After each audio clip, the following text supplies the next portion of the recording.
Olha, a visita nos Estados Unidos foi um sucesso, né? Embora nós tivéssemos tido no começo algum descrédito, mas funcionou 100%. Foram 8 senadores de diversos partidos, o que foi importante. E desde o começo nós colocamos muito claramente a divisão da pauta em duas lá. Uma é com relação à pauta política pessoal do presidente Trump, com relação à perseguição política que o presidente Bolsonaro tem recebido aqui no Brasil, e logicamente isso aí eu apoio o presidente Trump 100%. E a outra pauta, que tem que ser desconectada disso, são as tarifas em relação ao Brasil, mesmo porque essas tarifas não vão convencer o judiciário, o Alexandre de Moraes, a mudar qualquer tipo de decisão com relação a essa injustiça que ele tem feito com o presidente Bolsonaro.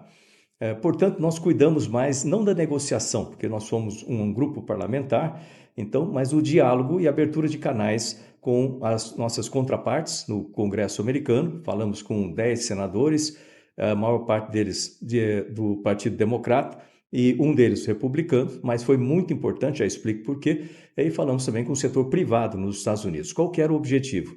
Abrir os canais e demonstrar para esses atores, interlocutores nos Estados Unidos, quanto que essas tarifas são prejudiciais ao Brasil e também aos Estados Unidos, né? Ocasionando perda na economia americana, perda de empregos nos devidos estados, e cada um desses parlamentares representa os seus estados. Eles têm que, assim como eu defendo o estado de São Paulo, os empregos no estado de São Paulo, eles também têm que defender os empregos e a economia dos seus estados.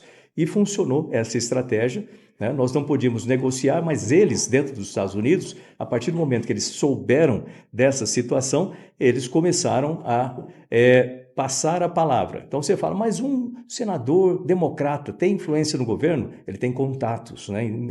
Eu marquei, por exemplo, uma reunião com 5 senadores lá.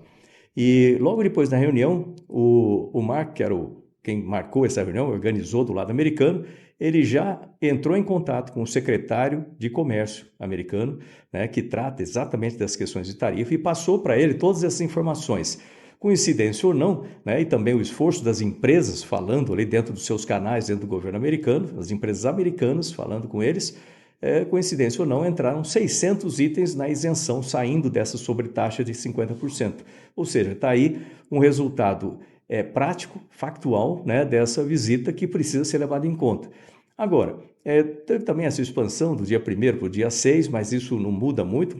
Agora, a partir do dia 6, continuam as negociações. Aí tem que entrar o governo brasileiro, que tem, vamos dizer assim, a prerrogativa de negociar, realmente botar na mesa as ofertas, conversar com o lado americano, e precisa fazer isso. Então tem que entrar o governo brasileiro para negociar, e setorialmente também, como os Estados Unidos já fizeram com os outros países. Então negociar setorialmente. Tem a questão do café, tem a questão da carne, tem outras questões, então tem que se negociar setorialmente para que seja bom para os dois países. Do jeito que está, por enquanto, ainda está ruim para os dois países, o que não é bom em nenhuma negociação. A partir daí também nós tivemos informações importantes de lá, né, que nós precisamos trabalhar aqui. Uma delas é com relação ao BRICS.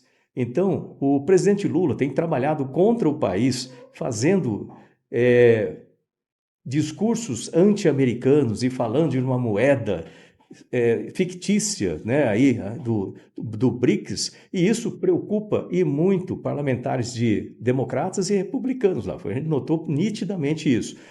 Portanto, primeira coisa, o presidente tem que parar de falar besteira, né, e começar a atuar como presidente responsável do Brasil, para ir lá e conversar com o Trump e colocar isso em pratos limpos, vamos chamar assim. Primeiro ponto importante. Segundo ponto é a compra de óleo diesel e outros produtos, fertilizantes também, da Rússia.